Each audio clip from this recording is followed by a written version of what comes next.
साथियों सलाम, नमस्ते, सत श्री अकाल और जय भीम जोहार। साथियों ये कहानी जो है दो सपने की कहानी। ये कहानी जो है ऐसी कहानी है कि आप सब्जी बहुत अच्छी बना लें और फिर ऐसा लगे कि नहीं इसमें नमक की मात्रा भी ठीक ठाक होनी चाहिए, और जब नमक की मात्रा तेज हो जाए तो गड़बड़ झाला होना स्वाभाविक। ये कहानी उसकी भी। ये कहानी एक पेंडोलम की कहानी है दोस्तों, और ये कहानी उसकी है कि जिसे कहते हैं ना कबाब में हड्डी की। जब कबाब में हड्डी मिल जाए तो बहुत मुश्किल होता है, ना निगलते बनता है ना ही उगलते बनता है। तो कहानी ऐसे ही है। ऐसे ही कहानी पर किसी शायर ने कहा था दोस्तों कि ना सनम ही मिला ना वेसाले सनम, ना सनम ही मिला ना वेसाले सनम, ना इधर के रहे ना उधर के रहे। तो दरअसल टाइगर कोल्हान के साथ यह कहानी पूरी तरह न केवल चस्पा होती है बल्कि जीवंत हो उठती है दोस्तों। चंपई सोरेन वही चंपई सोरेन जिन्होंने झारखंड आंदोलन में बड़ी भूमिका निभाई, वही चंपई सोरेन जो बहुत ही करीबी माने जाते थे दिशोम गुरु शिबू सोरेन। और कोल्हान में जो भी झारखंडी आंदोलन हुए उसमें सरे फेहरिस्त यानी कि आगे आगे अग्रिम पंक्ति में टाइगर कोल्हान चंपई सोरेन हुआ करते थे। हालांकि ये बात दिगर है कि तब इनकी शोहरत, इनकी ख्याति बतौर टाइगर कोल्हान नहीं थी। ये तो हम लोगों को अब पता लगा जब वो पहली बार मुख्यमंत्री बने झारखंड के।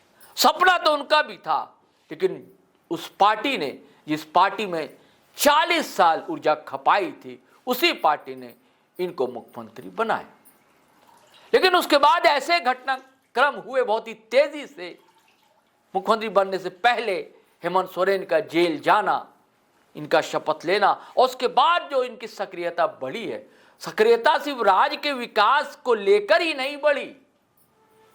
इनकी गुट्टरगू जो है तोता मैना वाली हेमंता बिस्वा शर्मा के साथ होने लगी थी, और ये बात खुद हेमंता बिस्वा शर्मा ने स्वीकार की, क्योंकि विधानसभा चुनाव के समय वो यहाँ के सह प्रभारी थे, उन्होंने स्वीकार की। तो आनन फानन में इतनी जल्दीबाजी भी नहीं थी कि सत्ता हथियार लेते, सत्ता परिवर्तन होता रहे, हेमंत सोरेन शपथ लेते। लेकिन जब देखा कि बात बहुत आगे तक जा चुकी है, पानी नाक से ऊपर अब जाने लगा है, तब करें तो क्या करें। तब यह आरोप है कि बहुत ही अपमानित होकर इनको निकाला गया। लेकिन तब उन्होंने पार्टी नहीं छोड़ी थी, कई दिनों के बाद पार्टी छोड़ी। उससे पहले तो ये चश्मा बनवाने जाते रहे दिल्ली बार बार। उसका राजबाग में खुला, फिर बीच में लंबा चौड़ा पोस्ट लिखा कि मैं क्या करूं, समझ नहीं पा रहा हूं, नई पार्टी बनाऊं कि मैं क्या करूं। यह कहानी सिलसिलेवार साथियों इसलिए बता रहा हूं ताकि पूरी कथा आप न केवल बांट सके बल्कि आप समझ भी सके। यहां कोई बिटवीन द लाइन डिकोड करने की कोई बात नहीं, खुल्लम खेल फर्रुखाबादी है। मैं सारी कहानी परत दर परत आपको बता रहा हूं। उसके बाद उन्होंने कहा कि या मैं एक पार्टी का गठन कर लूं, समझ नहीं पा रहा हूं क्या करूं। नहीं, वो तो तय था, वो तो चश्मा का रंग बदलवाने गए थे। जेएमएम का रंग हरा है, इन्हें भगवा रंग रास आने लगा। जब दिल्ली से लौटे वो, उसके बाद कुछ ही दिनों के बाद भारतीय जनता पार्टी का दामन उन्होंने थाम लिया। और उन्हें क्या सपना दिखाया गया, मैंने कहा ना कि सपने की कहानी। ये एक सपने नहीं, दो सपने की कहानी। भारतीय जनता पार्टी ने को लगा ऐसा कि कोल्हान में उनकी तूती बोलती है, ये टाइगर कोल्हान, उनको ऐसा प्लांट किया जाएगा। जेएमएम से निकल कर आए हैं और शिबू सोरेन परिवार के निकट है। जब ये बोलेंगे तो जनता में एक संदेश जाएगा कि आदिवासियों की कोई पूछ गछ नहीं है। कहां? जेएमएम में, झारखंड मुक्ति मोर्चा में, जो कि आदिवासियों की पार्टी कही जाती है। लेकिन दांव तो साथियों उल्टा पड़ गया। केवल अपनी सीट बचा सके कोल्हान में मात्र टाइगर कोल्हान कहे जाने वाले चंपई सोरेन अपने साहबजादे बाबूलाल सोरेन को घाटशिला में भी जितवा ना सके। मुंह की खानी पड़ी उनको। और जो सपना देख रही थी भाजपा और हेमंता बिस्वा शर्मा की, अब सत्ता तो बस चंद कदम दूर है, हाथ में ये खींच लेंगे उसे और हेमंत सोरेन को गद्दी से हटा दिया जाएगा, तो सारा सपना ताश के पत्तों की तरह धराशायी हो गया। तो सपने, मैंने कहा तो सपने की कहानी, जो सपने थे टूट गए। अब इनको जो सपने दिखाकर लाया गया था चंपई सोरेन को, वो तो भाजपा के लिए कारगर तो साबित हुए नहीं। अब चंपई सोरेन को लगा कि भाजपा तो हमें इसका कुछ प्रतिदान देगी, इनाम देगी। ऐसा कोई भी इनाम मिलता हुआ दिखा नहीं। हुआ उल्टा कि जहां जहां कार्यक्रम करना शुरू किया टाइगर कोल्हान ने, सबसे बड़ा मुद्दा घुसपैठिए का, आज भी उन्होंने अपने पोस्ट में इस मुद्दे को उठाया। इसे विदक नहीं रहे हैं वो चंपई सोरेन, लगातार उठाते रहते हैं घुसपैठिए का मुद्दा, लेकिन किसी चुनाव में चल नहीं सका, ना विधानसभा चुनाव में, ना ही घाटशिला उपचुनाव में। जब घाटशिला उपचुनाव हुआ तब यह आशंका जताई जा रही थी कि पता नहीं अपने साहबजादे को टिकट दिलवा पाएंगे चंपई सोरेन या नहीं, यानी कि बाबूलाल सोरेन। लेकिन टिकट तो मिली और नामांकन के दिन कई कद्दावर लोग तो पहुंचे, लेकिन उसके बाद फिर उन्हें अकेला छोड़ दिया। और इससे पहले की भी स्थिति ऐसे ही थी दोस्तों, चाहे नगड़ी आंदोलन हो, चाहे हूल दिवस में भोगनाडीह का आंदोलन हो, हर जगह यहां तो खुद भी नदारद हो गए, ना ही इनका साथी मिला, इनके संगी साथी यानी कि भाजपा के बड़े कद्दावर लीडरों को। और जहां भी बैठकें होती रही भाजपा की, शायद ही कभी कभार इनको सूचना मिलती रही, ये कभी कभार शरीक होते रहे। ऐसे कई वीडियो आप जीटी रोड लाइव पर लगातार देख सकते हैं। मैं लगातार इसको देखता रहा, समझता रहा और आपसे चीजों को साझा करता रहा। बीच में खबर यह भी आई पॉलिटिकल कॉरिडोर में बड़ा तेजी से कि जेएमएम का दामन थाम लेंगे, लेकिन कैसे थामे जेएमएम का थामन, किस मुंह से जाएंगे? अब तो गुरुजी भी नहीं रहे, जब गुरुजी थे तब थोड़ी बहुत संभावना थी, हालांकि अस्वस्थ थे लगातार गुरुजी, बहुत सी बात बोल नहीं पाते थे, लेकिन इशारों को तो समझते थे, बहुत ही घाघ राजनीतिक थे, सारी चीजों को समझ रहे थे। लेकिन उनकी एक मौन सहमति अवश्य थी कि वो आ जाए, जैसा कि सीता सोरेन को लेकर भी उनकी मौन सहमति रही और आने में कहीं दिक्कतें नहीं थी। झामुमो के वरिष्ठ नेता सुप्रियो भट्टाचार्य ने भी कह दिया था कि उनके लिए दरवाजा खुला है, कोई दिक्कत नहीं अगर आना चाहे। लेकिन हरी झंडी मिलनी जो थी वो हेमंत सोरेन से। हेमंत सोरेन या कल्पना सोरेन आज भी बतौर चाचा उनका सम्मान करते हैं, चरण स्पर्श करते हैं, इसमें दो मत नहीं।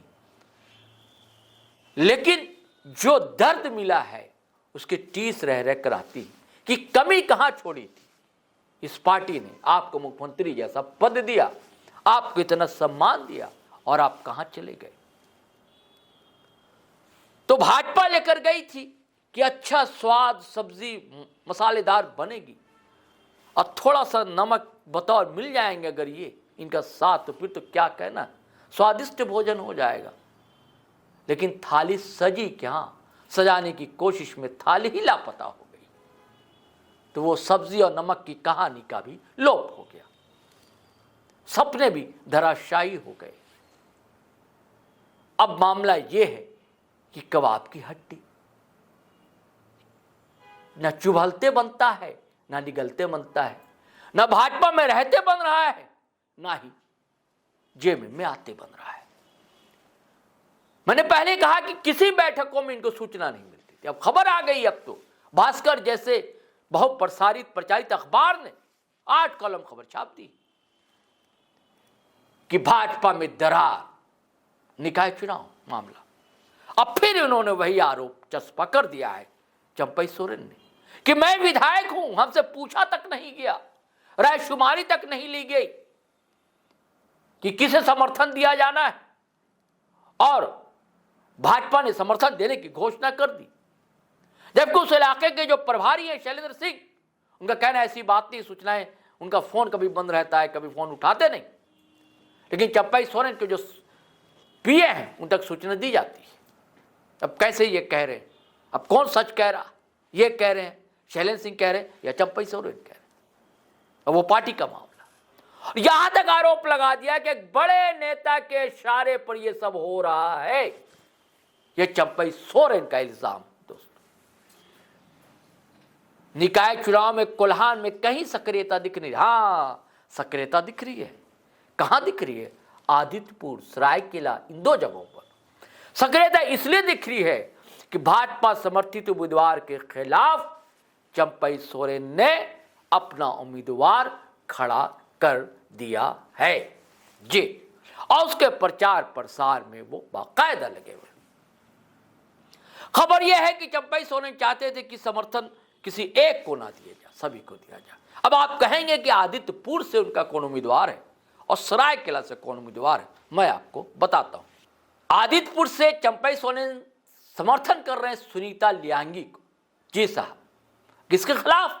भाजपा समर्थित उम्मीदवार के खिलाफ। और सरायकेला में सानंद आचार्य नाम है, पूर्व विधायक के प्रतिनिधि रहे, उन्हें समर्थन और सपोर्ट जो है चंपई सोरेन का हासिल है। अब बात यह चल रही है दोस्तों कि करें तो करें क्या। कहते हैं लेकिन ना सनम ही मिला, ना वे साले सनम, ना इधर के रहे ना उधर के रहे। जेएमएम का दरवाजा खुला जरूर है, लेकिन अब कोई शर्त वर्त नहीं है। आपको आना है तो स्वागत है, आप आए, कोई शर्त नहीं चलेगी कि इन्हें टिकट देना उन्हें टिकट देना, ये नहीं। पार्टी जो जिम्मेदारी देगी आपको जिम्मेदारी निभानी, ये मामला है। तो क्या आप चंपई सोरेन किसी नई पार्टी का गठन करेंगे? कई तरह की स्थितियां बन रही हैं, या ये सारा कुछ ऐसा है कि आप प्रेशर पॉलिटिक्स है कि चाहते हैं भाजपा में कोई बड़ा पद मिले। अब तो कोई पद रहा नहीं। आपको पता है ना कि आदित्य साहू अध्यक्ष बने, सपना था इनका भी। कोल्हान से ही आते हैं रघुवर दास, उनका भी सपना था कि भैया अध्यक्ष तो हम ही बनेंगे। चंपई सोरेन का था कि भाई मैंने पार्टी छोड़ी है, इतनी बड़ी पार्टी जिसको हमने सींचा था वो छोड़कर मैं आया हूं। लेकिन कुछ हुआ तो नहीं दोस्तों। तो खबर यही है दोस्तों कि अब करेंगे क्या। टाइगर कोल्हान की सारी हेकड़ी खत्म हो गई है, ना इधर के रहे ना उधर के रहे। अब देखने वाली बात होगी कि चंपई सोरेन करते हैं तो क्या करते हैं। चलिए साथियों, फिर हम नए वीडियो के साथ हाजिर रहेंगे, लेकिन आपसे गुजारिश है कि अगर आपने हमारा चैनल सब्सक्राइब नहीं किया तो कर लीजिए, और वीडियो हमेशा की तरह धड़ाधड़ फटाफट खटाखट शेयर कीजिए, लाइक कीजिए, कमेंट कीजिए, और हाँ फेसबुक पर भी आया करें।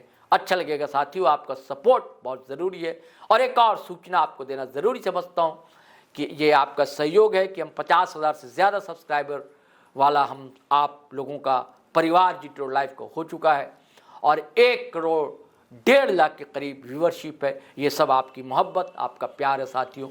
ये प्यार बना रहे, ऐसा ही सहयोग मैं चाहता हूँ कि आप फेसबुक पर भी बनाए रखें, तो बल मिलेगा, ताकत मिलेगी दोस्तों। हम कोशिश करते हैं आपकी नब्ज़ को टटोलने की, आपके मन को समझने की, वही बातें, उन्हीं बातों को शब्द देने का हमारा प्रयास रहता है। चलिए चलते हैं। जय हिंद, जय भारत।